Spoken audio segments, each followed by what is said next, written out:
الحمدللہ رب العالمین والعاقبۃ للمتقین والصلاة والسلام علی سید الانبیاء والمرسلین اما بعد فاعوذ باللہ من الشیطان الرجیم بسم اللہ الرحمن الرحیم۔ محترم پیارے بھائیوں، قربانی کے ایام قریب ہیں، لوگ قربانی کی تیاریوں میں لگے ہوئے ہیں۔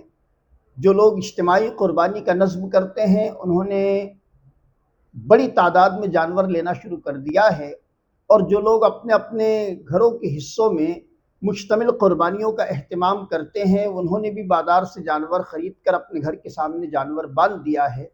محترم پیارے بھائیوں، یہاں قربانی کے تعلق سے کچھ ضروری باتیں آپ کے گوش گزار کرنی ہیں، اسی لیے میں یہ ویڈیو بنا رہا ہوں۔ آپ کی خدمت میں عرض ہیں، ویڈیو بمشکل تمام 10 منٹ 12 منٹ کی ہوگی، لیکن آپ کی خدمت میں عرض ہیں ویڈیو بڑی امپورٹنٹ ہوگی، آپ کی معلومات میں اضافہ کرنے والی ہوگی۔ یاد رکھیں، اللہ تبارک و تعالی بندوں کو آزمائشوں میں ڈالتا ہے۔ سیدنا ابراہیم علی نبینا علیہ السلام کو 80 سالہ عمر تک پروردگار نے کوئی اولاد نہیں دی۔ جب آپ 80 سال کی عمر کو پہنچ گئے، جبکہ اس دور میں 80 سالہ عمر کو پہنچنے والا شخص اولاد کی امید چھوڑ دیتا ہے، لیکن رب تبارک و تعالیٰ اپنے پاکیزہ کلام قرآن مجید فرقان حمید میں فرماتا ہے، لا تقنطوا من رحمت اللہ، میری رحمت سے نا امید نہ ہو۔ بندے کو اللہ کی رحمت سے نا امید نہیں ہونا چاہیے۔ سیدنا ابراہیم علی نبینا علیہ السلام عمر کے 80 سال کو پہنچ چکے ہیں اور اولاد پاس کوئی نہیں۔ پروردگار نے اس عمر میں حضرت ابراہیم علیہ السلام کو اسماعیل جیسا پیغمبر عطا کیا، اسماعیل جیسا لال عطا کیا۔ محترم پیارے بھائیو، ذرا آپ شان تو دیکھیں، ابراہیم بھی نبی اور آپ کا بیٹا اسماعیل بھی نبی ہیں، باپ بیٹے دونوں نبی ہیں۔ لیکن محترم پیارے بھائیو، فرشتوں نے دیکھا کہ حضرت ابراہیم علیہ السلام اپنے بچے اسماعیل کو گود میں لے کر کھلاتے ہیں۔ جب حضرت ابراہیم علیہ السلام اپنے بیٹے اسماعیل کو گود میں لے کر پیار کرنے لگے، فرشتوں سے یہ منظر دیکھا نہ گیا۔ فرشتوں نے رب تبارک و تعالیٰ کی جناب میں شکایت کے لہجے میں کہا کہ پروردگار، تیرا خلیل اب تجھ سے وہ محبت نہیں فرماتا جو پہلے فرمایا کرتا تھا۔ حضرت ابراہیم علیہ السلام کے متعلق یہ فرشتوں کی شکایت رب تبارک و تعالیٰ نے سن لی، لیکن جواب میں ارشاد فرمایا، اے میرے فرشتوں، میرے خلیل کی مجھ سے کی جانے والی محبت پر شک کرتے ہو؟ آج بھی میرا ابراہیم مجھ سے وہی محبت کرتا ہے جو اسماعیل کے پہلے کیا کرتا تھا۔ اسماعیل تو اسے 80 سالہ عمر کو دیا گیا، تب بھی حضرت ابراہیم مجھ سے وہی محبت فرماتا ہے۔ میرے پیارے بھائی، فرشتوں نے جب شکایت کی تو رب تبارک و تعالیٰ نے جواب میں فرمایا، نہیں نہیں، ابراہیم کی محبت میں کوئی کمی نہیں۔ تو فرشتوں نے کہا، بار الہا، ابراہیم کو امتحان میں ڈال کر دیکھ لے، ابھی معلوم پڑ جائے گا کہ ابراہیم پہلے جیسی محبت تجھ سے کرتا ہے یا نہیں۔ محترم پیارے بھائیوں، فرشتوں کے کہنے پر رب تبارک و تعالیٰ نے ابراہیم علیہ السلام پر آزمائشیں ڈالی، امتحانات ڈالے۔ محترم پیارے بھائیوں، امتحانات بندے پر مسلط ہونا یقیناً یہ اس کی کامیابیوں کی ضمانت ہے۔ حضرت ابراہیم علیہ السلام پر امتحان ڈالا گیا، امتحان مسلط کیا گیا۔ میں آپ سے چند باتیں یہاں پر گوش گزار کر رہا ہوں، اس کو اپنے ذہنوں میں محفوظ کیجئے۔ حضرت ابراہیم علیہ السلام کو امتحان میں رب تبارک و تعالیٰ نے ڈالنا چاہا، اور ڈال کر فرشتوں کو دلیل دے دی کہ دیکھو ابراہیم مجھ سے آج بھی وہی محبت فرماتا ہے۔ محترم پیارے بھائیوں، حضرت ابراہیم علیہ السلام کو اللہ نے بے انتہا بکریاں عطا فرمائی۔ حضرت ابراہیم ان بکریوں کو لے کر جنگل و بیابان میں چرنے کے لیے پہنچ جاتے، بکریاں چرانے کے لیے آپ جا رہے ہیں، رب تبارک و تعالیٰ نے ایک فرشتوں کو حکم دیا، ایک فرشتے کو حکم دیا، جاؤ جس جنگل میں میرا خلیل بکریوں کو چرا رہا ہے وہیں پر جا کر تم میرے نام کی تسبیح بلند کرو، میرے نام کا ذکر بلند کرو۔ حضرت ابراہیم علیہ السلام بکریوں کو چرانے میں مگن ہیں، ایک فرشتہ اللہ کے حکم سے اسی جنگل و بیابان میں جہاں ابراہیم علیہ السلام بکریاں چرا رہے ہیں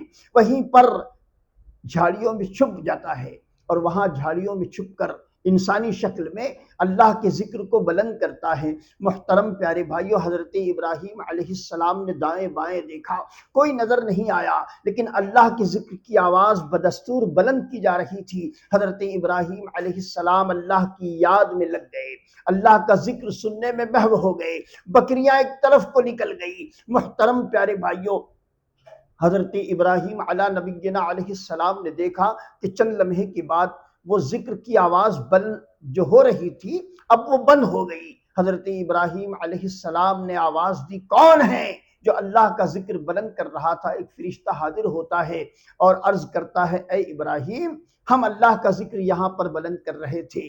حضرت ابراہیم علیہ السلام نے کہا، تم اللہ کا ذکر بند کیوں کر چکے ہو؟ خدا را اسی ذکر کو بلند کرو۔ حضرت ابراہیم علیہ السلام نے جب یہ کہا تو ان فرشتوں نے جو انسانی شکل میں تھے وہ کہنے لگے، اے ابراہیم سنو سنو، اس سے پہلے ہم جو ذکر کر رہے تھے وہ اللہ کی عطا کردہ توفیق سے کر رہے تھے، اب اگر تم اور یہ ذکر سننا چاہتے ہو تو تمہیں کچھ نہ کچھ دینا ہوگا۔ حضرت ابراہیم علیہ السلام نے عرض کیا، کیا چاہتے ہو؟ کیا دے سکتے ہو؟ حضرت ابراہیم نے کہا، تم مجھے ذکر سناؤ، چاہو تو یہ بکریاں، آدھی بکریاں تم لے لو۔ محترم پیارے بھائیوں، سیدنا ابراہیم علیہ السلام نے اپنے ان ریوڑ میں سے آدھی بکریاں اس فرشتے کو دے دی جو انسانی شکل میں تھا۔ محترم پیارے بھائیوں، دوبارہ اس فرشتے نے اللہ کا ذکر بلند کیا۔ جب دوبارہ ذکر بلند ہوا، کچھ دیر تک ذکر اللہ کی آوازیں آتی رہی، پھر ذکر اللہ موقوف ہو گیا، پھر اس فرشتے نے ذکر اللہ کرنا بند کر دیا۔ حضرت ابراہیم علیہ السلام نے طلب کر کہا، میرے بھائی تم نے اللہ کا ذکر کیوں بند کر دیا؟ تو وہ کہنے لگا، اے ابراہیم، تم نے جتنی اجرت دی تھی اتنی اجرت پوری ہوئی، اب تمہیں دوبارہ اللہ کا ذکر سننا ہے تو دوبارہ کچھ عطا کرنا ہوگا۔ حضرت ابراہیم نے کہا کہ اگر تم واقعی اللہ کا ذکر سنانا چاہتے ہو تو یہ باقی بکریاں بھی تم لے لو۔ حضرت ابراہیم نے اپنی وہ باقی بکریاں بھی اس فرشتے کو دے دی۔ محترم پیارے بھائیوں، فرشتے نے پھر دوبارہ اللہ کا ذکر بلند کیا، لیکن ذکر کچھ دیر بلند رہا، پھر اس کے بعد ذکر بند کر دیا گیا۔ فرشتے سے حضرت ابراہیم نے کہا، کیا ہوا؟ تم بار بار اللہ کا ذکر روک کیوں دیتے ہو؟ تو اس فرشتے نے کہا، اے ابراہیم، تم نے جتنی اجرت دی تھی اتنی اجرت پوری ہو گئی، اب اگر تمہیں اور مزید اللہ کا ذکر سننا ہے تو تمہیں کچھ دینا ہوگا۔ اب حضرت ابراہیم کہتے ہیں، میرے پاس اب دینے کے لیے تو کچھ نہیں ہے، لیکن ہاں مجھے اللہ کا ذکر سننا ہے۔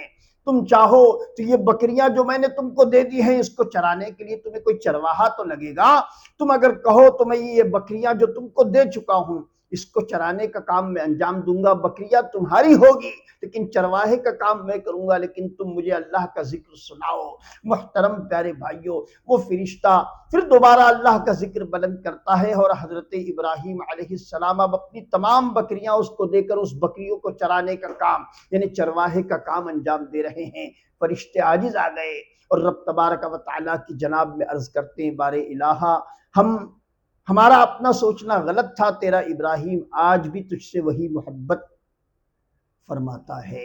میرے پیارے بھائی، دیکھا آپ نے ابراہیم علیہ السلام کو پروردگار نے کیسی آزمائشوں میں ڈالا، لیکن واہر ابراہیم علیہ السلام، کسی نے بڑی پیاری بات کہی، مصائب میں کبھی حرف شکایت لب پہ مت لانا، مصائب میں کبھی حرف شکایت لب پہ مت لانا، مصیبت میں خدا بندوں کو اپنے آزماتا ہے۔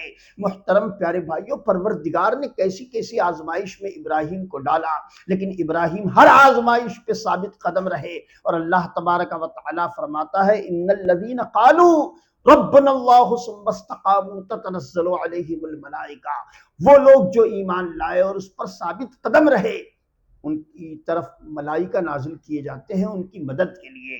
میرے پیارے بھائی، ابراہیم علیہ السلام نے اللہ کی محبت کا کما حق حق ادا کیا، اور ابراہیم کو بار بار فرشتوں کی شکایت پر رب تبارک و تعالیٰ نے آزمائشوں میں ڈالا، لیکن ہر آزمائش پر ابراہیم علیہ السلام ثابت قدم رہے۔ 80 سالہ عمر بعد پروردگار نے ایک بیٹا اسماعیل کی شکل میں عطا کیا، اب اس کو بھی قربان کرنے کا حکم پروردگار نے حضرت ابراہیم کو دیا، لیکن حضرت ابراہیم اس پر بھی ثابت قدم رہے۔ نتیجہ کیا ہوا؟ آپ نے داستان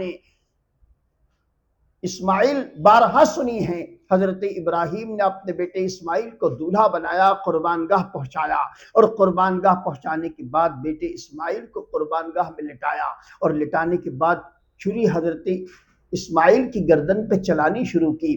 محترم پیارے بھائیوں، جیسے ہی اسماعیل علیہ السلام کی نرم و نازک گردن پر حضرت ابراہیم نے چھری چلانا شروع کی، لیکن چھری ہے کہ چلنے کا نام نہیں لیتی۔ حضرت ابراہیم نے جلال میں آ کر اس چھری کو پتھر پر پٹکا۔ جیسے ہی چھری پتھر پر پٹکی گئی، پتھر دو ٹکڑے ہو گیا۔ حضرت ابراہیم علیہ السلام نے عرض کیا، اے چھری، تو نے سخت دل پتھر کے دو ٹکڑے کر دیے، میرے اسماعیل کی نرم و نازک گردن کو تن سے جدا کیوں نہیں کرتی؟ تو چھری نے زندگی میں پہلی مرتبہ عربی زبان میں کلام کیا، اور چھری عربی زبان میں کہتی ہے، الخلیل بالقطع یأمرونی والجلیل ینہانی۔ اے رب کے خلیل، تو کہتا ہے کاٹ، رب جلیل کہتا ہے مت کاٹ۔ میرے پیارے بھائیو، دنیا نے دیکھا اسماعیل علیہ السلام کی نرم و نازک گردن پر، اسماعیل علیہ السلام کی نرم و نازک گردن پر ابراہیم نے چھری چلائی، لیکن چھری نہ چلی۔ حکم خداوندی جبرائیل کو ہوتا ہے، اے جبرائیل، میرا ابراہیم ثابت قدم رہ گیا، جاؤ تم جنت سے ایک دمبا لے جاؤ، اور میرے ابراہیم کی آنکھوں پر پٹی بندھی ہے، تم جا کر اسماعیل کو ہٹا لینا اور اس مقام پر جا کر جنتی دمبا لٹا دینا۔ حضرت ابراہیم علیہ السلام نے ہاتھ میں چھری رکھی ہے، ادھر جنتی دمبا حضرت جبرائیل لے کر آتے ہیں اور اسماعیل کو اس قربان گاہ سے ہٹاتے ہیں، اور اسی مقام پر جنتی دمبا لٹایا جاتا ہے۔ اب حضرت ابراہیم علیہ السلام چھری چلاتے ہیں، جیسے ہی چھری چلتی ہے خون کا فوارہ ابلتا ہے۔ حضرت ابراہیم مارے خوشی کے کہ قربانی ہو گئی، فوراً آپ نے آنکھوں کی پٹی ہٹائی تو کیا دیکھا، ایک طرف اسماعیل مسکرا رہا تھا اور ایک طرف جنتی دمبا قربان ہو چکا تھا۔ حکم ربی ہوتا ہے، اے ابراہیم، ہم نے تمہیں جو خواب کے ذریعے القا کیا تھا، تم نے خواب وہ پورا کر دکھایا، جاؤ تم ہمارے خلیل ہو۔ محترم پیارے بھائیوں، دیکھا آپ نے ابراہیم علیہ السلام نے اللہ کے حکم پر اپنے بیٹے کو قربان گاہ پہنچا کر وہاں لٹایا بھی، اس کی گردن پر چھری بھی چلائی، لیکن پروردگار نے حکم دیا تھا کہ بیٹے کو قربان کرو، اور پروردگار ہی اس چھری کو روک رہا ہے کہ میرا ابراہیم وہ کر چکا جو میں چاہتا تھا، اب چھری تو چلنا نہیں۔ میرے پیارے بھائی، ہم اور آپ تو کہتے ہیں کہ اس کی مرضی کے بغیر پتہ نہیں ہلتا۔ جب ابراہیم چھری چلائے تو چھری کیسے چلے گی، جبکہ پروردگار کی منشا تو کچھ اور ہے۔ اگر اس دن ابراہیم کے ہاتھ سے چھری اسماعیل کی گردن پہ چل جاتی تو قیامت تک آنے والے باپ پر لازم ہوتا کہ وہ اپنے بیٹے کو 10 ذی الحجہ کو اللہ کے نام پہ قربان کرے، اور یہ کام بہت مشکل تھا۔ پروردگار بندوں کے حالات جانتا ہے، وہ جانتا ہے کہ میرے بندے یہ کام نہیں کر پائیں گے، اسی لیے اسماعیل کو لٹایا بھی، اور اسماعیل کو لٹا کر چھری چلوانے کا حکم بھی دیا، لیکن چھری کو منع کر دیا کہ اے چھری چلنا نہیں۔ میرے پیارے بھائی، ڈاکٹر اقبال کہتے ہیں، آج بھی ہو اگر ابراہیم سا ایما پیدا، آج بھی ہو اگر ابراہیم سا ایما پیدا، آگ کر سکتی ہے انداز گلستہ پیدا۔ میرے پیارے بھائی، دیکھا آپ نے، یہ ہے قربانی کا فلسفہ۔ انشاءاللہ العزیز اس پر تفصیلی گفتگو روزانہ ایک ویڈیو کی شکل میں آپ تک پہنچائی جاتی رہے گی۔ آپ کی خدمت میں عرض ہیں، ویڈیو شروع سے آخر تک دیکھنے کا اپنا مزاج بنائیں۔ یاد رکھیں، آپ ویڈیو شروع کے کچھ لمحات تک دیکھتے ہیں اور بعد میں آپ اسکپ کر کے نکل جاتے ہیں، یاد رکھیں یہ غلط بات ہے۔ آپ پوری ویڈیو دیکھیں۔ میں اپنی TRP بڑھانے کے چکر میں آپ سے گزارش نہیں کرتا، یقین جانیں آپ سے صرف اس لیے گزارش کر رہا ہوں کہ آپ پوری بات سنیں گے تو بہت سی باتیں آپ کے ایمان کو تازہ کر کے گزر جائے گی۔